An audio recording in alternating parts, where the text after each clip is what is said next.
Hi guys! Welcome back to my channel, Lecky Leads, and for today's video, i-share ko lang po sa inyo ang ginagamit naming washing machine dito sa bahay. Ito po ang Samsung automatic washing machine na inverter at front load, 6.5 kilograms. Kaya kung naghahanap po kayo ng automatic washing machine, magandang choice din po ang Samsung na brand. Dahil tipid po siya sa kuryente, dahil inverter siya, at tipid din po siya sa tubig. Ang naging problema lang po namin after 2 years naghang po siya.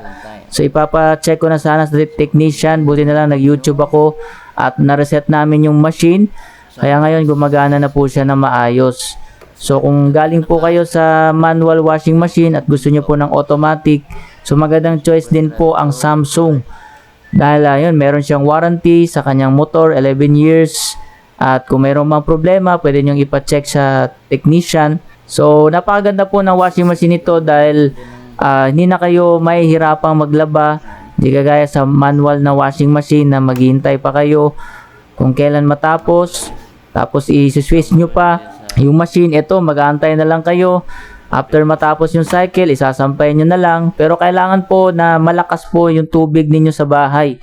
So, hindi po pwede kung mahina po yung pressure ng tubig nyo sa bahay, ay wag po kayong bumili nitong automatic washing machine. Kailangan po na malakas po yung pressure ng tubig. At pwede nyo pong i-adjust kung ano po yung ilang minutes po ang gusto ninyo.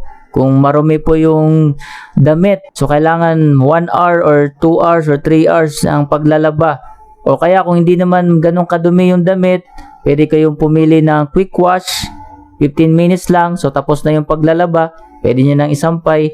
At meron na rin siyang spin, kaya hindi siya ganun kabasa. So hindi talaga kayo mahirapan, matutuyo na yung damit, mabilis matuyo dahil meron siyang spin. Kaya yan po kagandahan sa automatic washing machine. Maraming salamat po sa inyong panonood and God bless po sa inyong lahat.